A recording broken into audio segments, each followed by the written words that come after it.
This is my home. This is the land of my ancestors. Here, we have everything that we need.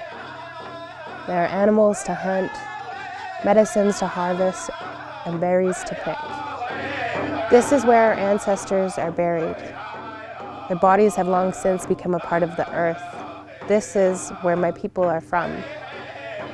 A treaty to preserve this land was signed over 100 years ago between the Kanada people and the Government of Canada.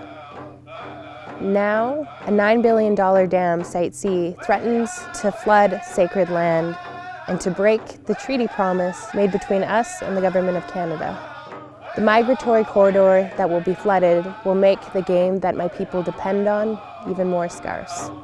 The first two dams on this river raise the mercury levels to a point we can only eat fish safely once every 2 months. With the Site C dam, we will not be able to eat fish from this river for the next couple of decades.